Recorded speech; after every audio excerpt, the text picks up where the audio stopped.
Hello, Eurovision friends. Thank you so much for coming to my channel, Eurovision Histories. We are now 4 weeks, exactly to the day, 4 weeks away from the Grand Final of Eurovision 2024. And if you are Angelina Mango, Baby Lasagna, or Nemo, and you look at the odds, you might be quite confident that you will be doing very well at Eurovision and might actually win. And so I thought, let's look at the odds as they were 4 weeks before the final in the last couple of years, check out what they got right, what they got wrong, and also what kinds of conclusions we can draw for this year. Before starting to do that, I do understand that the odds for the winner are exactly that. They are trying to predict who will win Eurovision. People are betting on the country they think will win Eurovision, not necessarily on who will be top 5, who will do well. But still, if the second highest amount of people bet on a country to win, that means that it will probably be quite successful. So let's get right to it. We're going to look at all the editions since 2016 and how the odds were 4 weeks before the final, sometimes 3 weeks before the final, depending on what kind of data I could find. In 2016, the leader was Sergei Lazarev with a good song, big star, and people expected a big staging, and they obviously got it. He did end up third, so was in the top 3. In second place, we had Amir with J'ai cherché. Big buzz about this entry because France, basically for the first time in a long time, had sent a song that was actually competitive. So maybe the buzz was just a bit too much, and that's why it was higher up in the odds than it actually achieved in the end. Then we have Franz for Sweden. Fifth was the end result, but he was third in the odds. And this might be an effect that we might see a bit more once we look at the other years as well. And that is that the country that did well the year before might be overvalued a little bit in the odds. And obviously Sweden had won in 2016. In fourth place, we had Australia, who ended up coming second. And there was a lot of buzz, obviously, for Australia being back for a second year in a row. And then in fifth place, and here the odds were quite off, was Malta. She ended up coming 12th, Ira Losko, and thus was quite far away from actually winning. And then you had Ukraine and Jamala, who actually managed to win, of course, in the end, only in sixth place. And that's the big miss of the odds that year. However, we have to remember that the staging really elevated the song, and the people betting didn't know the staging at that point. And also Ukraine won because of as a compromise winner in the end. It didn't win the jury vote or the televote. So it's kind of understandable that people didn't really bet on it because they thought that other songs might do better. So if you are not in the current top 5 and you want to win Eurovision, this is the year you should look at. 2016, you might still do it even if you're not in the top 5 4 weeks before the final. Then in 2017, we had Francesco Gabbani for Italy in the lead of the odds. He came 6th in the end. Big buzz around this entry after winning Sanremo. And I think that maybe the staging was a bit too over the top for Eurovision, and that's one of the reasons why he didn't win in the end. In second place, they had Bulgaria, Christian Kostov, who obviously managed to come second, so they were quite right about that. In third place, Sweden. Again, maybe a bit of an overvaluation because of recent Swedish wins and the very good results that Sweden had. He did come 5th, but in the odds, he was 3rd. And then in 4th place, and this was a bit surprising to me because I thought that Portugal actually only emerged during Eurovision week, during the rehearsals, as one of the contenders, but apparently even 4 weeks before, they were in 4th position of the odds, but obviously they won with a giant margin between 1st and 2nd place. So you could say the odds weren't really 100% correct.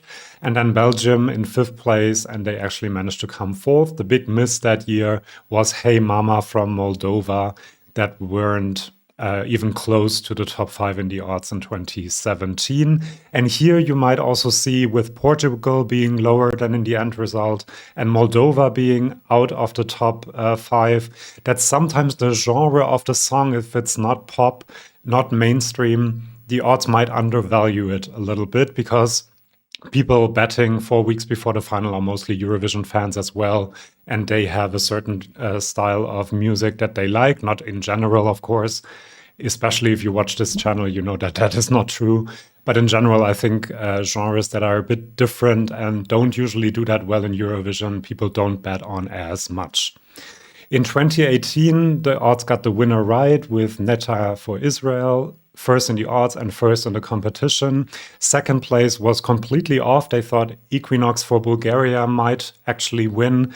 And here we have this effect again. Bulgaria came second the year before, was kind of on a roll, and people thought they sent another slick pop song, so why shouldn't they be able to repeat that success? But in the end, the song just wasn't good enough and only came 14th in the final. Then in third place in the odds, we have Czechia, who managed to come sixth in the end. In fourth place, another big miss. They had Jessica Mauboy from Australia.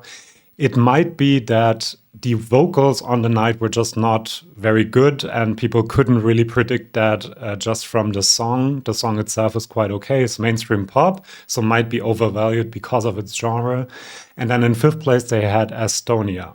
So if you are currently not in the top 5 for Eurovision 2024, this is the year you really want to look at, because they got one correct, which was the winner in the end. But Cyprus with Eleni Foureira wasn't even in the top 15. Germany with Michael Schulte, both of these obviously got elevated by the staging and the way the singers performed the songs. Germany wasn't in the top 15 either. Austria was 15th in the odds and obviously managed to come third. And Italy, which managed to come fifth, also was nowhere to be found.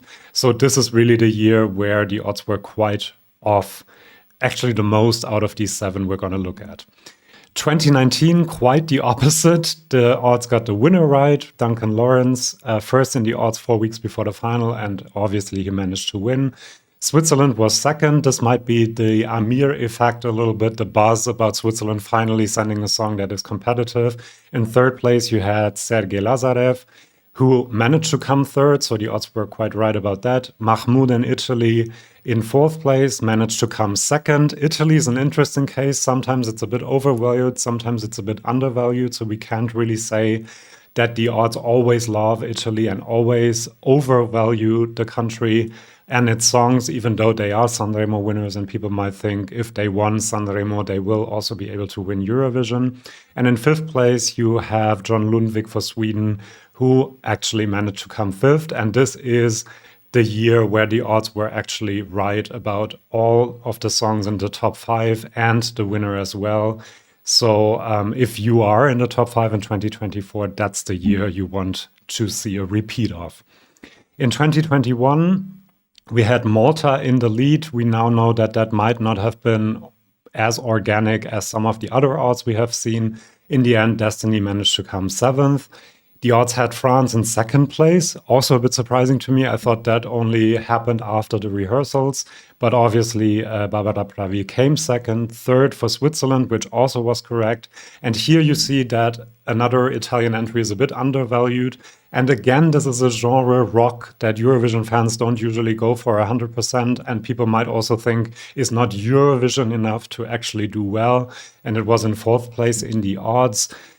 In the end, of course, they managed to win, thankfully, because I love that entry. And then the big mistake that year was having Bulgaria in fifth position, fifth most likely to win. And obviously, she only achieved 11th place in Eurovision.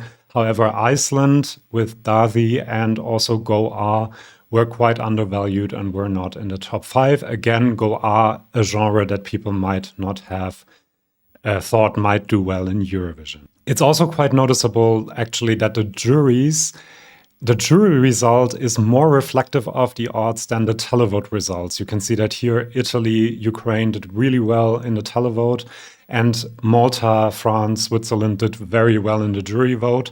So maybe there's also an effect that the jurors know the odds and they don't want to vote against songs that are perceived as favorites, which is an effect that I don't like for Eurovision because it makes it too predictable in a way. Then in 2022, obviously, Ukraine led the odds from very early on and did win with a huge margin. Italy was in second place with Brividi. I think that the vocal performance on the night actually hurt them quite a bit, and they might have done better with a better vocal performance. In third place, again, Sweden, which did manage to come fourth, so the odds weren't that wrong about that. In fourth place, we have the UK, for once undervalued by the odds, even though the UK usually is a bit overvalued because people betting are mostly from the UK, because in other countries it's actually illegal to do that. And so Sam Ryder came second, but was only fourth in the odds. At that point, maybe people just weren't convinced that after all the bad results for the UK, they might actually do it and might have a good result. And then in fifth place, we had Poland, which was a big outlier because in the end, Ochman only came 12th, of course. And another big miss was Spain. I think Chanel was sixth at that point. Yes, sixth in the odds. But I obviously managed to come third. But again, this might have been the effect that people just saw the very bad results for Spain in previous years and couldn't quite believe that she might actually do that well. Now, in 2023, we saw, of course, Loreen was first in the odds with a 42% winning chance, and Kedia was second with an 18% winning chance. So this year is way more open, and I'm very excited about that. Obviously, the odds were right about both. Loreen managed to win, Kedia came second. Ukraine, you might say there was a bit of an effect. People saw the giant televote total the year before and thought it might do better than it did in the end. Third in the odds and sixth in the actual competition. And then in fourth place, I think we have this effect. Chanel was chosen by Benidorm Fest, the first artist chosen by this new selection method in Spain, and managed to come third, the best result for Spain in years and years and years. And so people thought Benidorm can't go wrong, and Benidorm chose Blanca Paloma, and so people bet on it quite a bit. I think people did genuinely like it, but that didn't translate to the larger audience watching Eurovision, and she only came 17th. And then Norway, fifth in the odds, managed to come fifth, so quite right about that. The odds really underestimated Noa Kirel from Israel, having her seventh most likely to win when she actually managed to come third. And Italy, they really underestimated Marco Mengoni, 11th in the odds, and in the end, he actually managed to come fourth. I said in my video last year that I thought he was very undervalued, maybe because people looked at Brividi and thought Italian ballads don't work anymore. But in the end, he did manage to come fourth and had a great result. So which kinds of effects are there? Having looked at all of these results, countries that did well the year before sometimes are a bit overvalued the next year. We saw that with Ukraine last year, or Sweden in 2016 as well. We also have to remember that the people betting at the moment are mostly Eurovision fans, so certain types of songs and artists might be a bit overvalued because of that. Also, juries might be a bit more influenced by the current standings in the odds because they don't want to vote against a favorite and then be criticized for it, which is something that is an effect that Eurovision has to really think about if it doesn't want to become too predictable. And then some countries like the UK are usually overvalued because it's mostly British people betting and they bet on their own entry. Whether it's to have a laugh or because they really think it's the best entry, I can't tell you. And then also some genres, as we've seen with Måneskin, with Go R, might be a bit undervalued. When we look at the pure statistics for the last 7 years, the odds got the winner correct 4 weeks or 3 weeks before the final at a 57% prediction rate. So that's quite good, actually. 4 out of the 7 years, they had the right winner 4 weeks before the final. And on average, they got 68% of the top 5 correct. So 3.4 out of the 5 entries that were in the top 5 of the betting odds 4 weeks before the final actually managed to get into the top 5 of the big competition. So having all of this in mind, let's look at the odds as they are at the moment for 2024. You can see in 14th position, you have Ollie Alexander and the UK at the moment with a 1% winning chance. And as I've said, the UK is usually a bit overvalued, so this is not a great position for Ollie Alexander to be in. Then you have Finland in 12th position. I think this might be a bit of a Kedia effect where people remember Kedia and how well he did, and they think another crazy entry from Finland will do just as well. I don't think that will happen because the juries will not like this as much as they liked Kedia, I do think. So we might have a bit of the country did well the year before with a similar entry effect, and that's why Finland is so high. Austria, I think there might be a bit of the effect that Eurovision fans are betting at the moment, and this is the kind of entry Eurovision fans like. I personally cannot see Austria win this year. Sweden in 10th place is very low for a Swedish entry and for a Melodifestivalen winner. And we usually see that Sweden is a little bit overvalued in the odds. Even last year when Loreen did manage to win, she didn't win by the margin that the odds had seen between her and Kerje. So maybe Sweden will not even be in the top 10 this year. Israel, we saw that they undervalued Noah Kirel and they got Netta just right. And this year is just very hard to predict, I think. Belgium, I think, is quite right where it is. Greece, similar. Maybe it's a kind of genre that Eurovision fans don't usually go for 100%, that it might be a bit undervalued. We shall see about that. And then we get to the top 6. And if you remember, in the last 7 years, the winner was always, every single time, in the top 6 of the betting odds 4 weeks before the final. So if you're one of the 6 countries that we're going to talk about now, you should be quite happy about that, because the chances are quite high that one of these 6 will be the winner of Eurovision 2024. I'm very happy that Slimane is now in 6th place, because I do think that he has a very good chance to do well. I think he might even win. And I kind of compare this to Marco Mengoni last year, who was 11th in the odds, quite undervalued.